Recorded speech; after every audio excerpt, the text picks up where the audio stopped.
With Election Day only 4 days away, polling sites are busy preparing to welcome voters. But what measures are in place to keep these locations safe? Here's Walker Lawson tonight.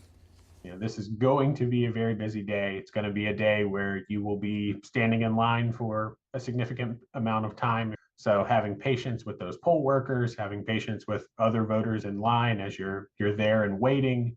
As voters line up outside polling sites across the state, the South Carolina Election Commission is focused on keeping everything in order.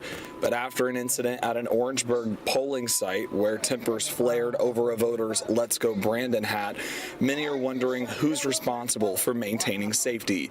TJ Lundeen with the South Carolina Election Commission explains that the poll clerk is in charge of each site.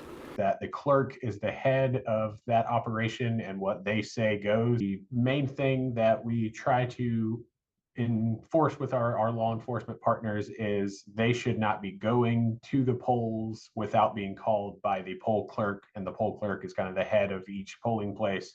In addition to the clerks, the Election Commission coordinates with SLED and the FBI.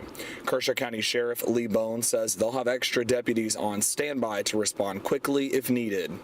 It's actually a holiday for the county as well as the school district, so we'll have our extra SROs out and we'll have extra deputies out that'll just be assigned to patrol around and be on standby should they have a need to be or to respond to a polling site. Early voting centers are open for one more day. That's Saturday from 8:30 a.m. to 6 p.m. Walker Lawson, News 19 WLTX. As you just heard Walker say, tomorrow is the last day for early voting. So far, that turnout well over 1.2 million people. For those voting in person on Tuesday, there are a few reminders out there. Voters cannot wear political attire supporting their party or candidates.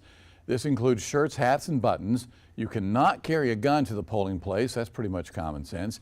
And finally, if need be, you can take your kids under the age of 18 to the polls with you. And yes, they can be inside the voting booth as you cast your ballot. Yeah, I love taking Brady to vote with me. And while we continue to talk about do's and don'ts, while you're inside the voting booth, keep in mind you can't take a selfie. That is a no-no. SLED says it is illegal to take a picture of your ballot and share that photo. Also, voters are not allowed to use a camera for any reason inside the voting booth.